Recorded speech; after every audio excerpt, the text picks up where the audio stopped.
नमस्कार दोस्तों, मैं हूं नीरज और आप देख रहे हैं सलाम इंडिया न्यूज। दोस्तों, जहां एक तरफ पूरी दुनिया की अर्थव्यवस्था कोरोना के कारण अपने सबसे निचले स्तर पर पहुंच गई है, वहीं भारत आए दिन नए नए कीर्तिमान स्थापित कर रहा है। विपरीत परिस्थिति में भी देश को कैसे बचाना है और देश को कैसे आगे बढ़ाना है, ये बात मोदी सरकार बहुत ही अच्छे तरीके से जानती है। तो दोस्तों, ऐसा ही कुछ निकलकर सामने आ रहा है कोरोना वायरस की महामारी के दौरान, जहां लगभग सभी देशों का एक्सपोर्ट पूरी तरह से ठप पड़ा हुआ है। वहीं भारत रिकॉर्ड पे रिकॉर्ड तोड़े जा रहा है। यहाँ देश का विदेशी मुद्रा भंडार रिकॉर्ड तोड़ते हुए 513.25 अरब डॉलर के अब तक के सबसे उच्च स्तर पर पहुंच गया है। वहीं पहली बार भारत सरकार चीनी सामान और आयात को लेकर गंभीरता से विचार कर रही है। इसका असर अब दिखना भी शुरू हो गया है और अब जो खबर निकलकर सामने आ रही है, उसमें 18 साल में पहली बार भारत को व्यापार घाटा नहीं हुआ है, जो कि बहुत बड़ी बात है। दरअसल जब कोई देश आयात की तुलना में निर्यात अधिक करता है तो उसे ट्रेड सरप्लस कहते हैं।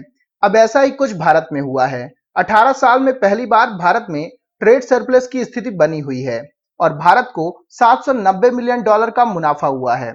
कोरोना का असर पूरी दुनिया के इंपोर्ट और एक्सपोर्ट पर पड़ रहा है।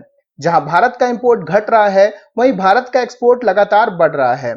वाणिज्य एवं उद्योग मंत्रालय द्वारा जारी किए गए आंकड़ों के अनुसार देश के एक्सपोर्ट में जून में 12.41% की गिरावट आई है। इसमें मुख्य रूप से कपड़ा, इंजीनियरिंग सामान, रत्न और आभूषण के निर्यात में गिरावट से कुल निर्यात कम हुआ है। हालांकि इंपोर्ट में 47.59% की गिरावट देखने को मिली है, जिसके कारण 18 सालों में पहली बार ट्रेड सरप्लस की स्थिति आई है।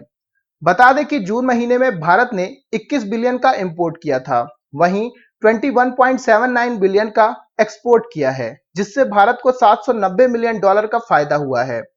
जैसे कि हम सभी जानते हैं कि भारत ने आत्मनिर्भर बनने का संकल्प लोगों के साथ लिया था, उसी का नतीजा है कि आज भारत कई सारे रिकॉर्ड तोड़ने में लगा हुआ है और भारत देश में ही बनी चीजों का इस्तेमाल कर दुनिया को चुनौती दे रहा है। जहां भारत 5G के लिए दर दर भटक रहा था, वो 5G रिलायंस जियो जल्द ही लाने वाला है, जो सीधे सीधे चीन के हुआवे को टक्कर देने वाला है। जानकारी के लिए हम आपको बता दें कि तिलहन, कॉफी, चावल, तंबाकू, मसाला, औषधि और रसायन के निर्यात में जून में वृद्धि दर्ज की गई है। कुल मिलाकर भारत ने इस कोरोना महामारी के समय में भी अपना धैर्य नहीं खोया है और इन सब चीजों से एक बात निकलकर सामने आ रही है कि अगर भारत को विकसित और अधिक विकसित करना है तो भारत का आत्मनिर्भर होना बहुत ज्यादा जरूरी है। तो दोस्तों, अभी के इस वीडियो में बस इतना ही। तमाम अपडेट्स के लिए आप बने रहिए सलाम इंडिया न्यूज के साथ।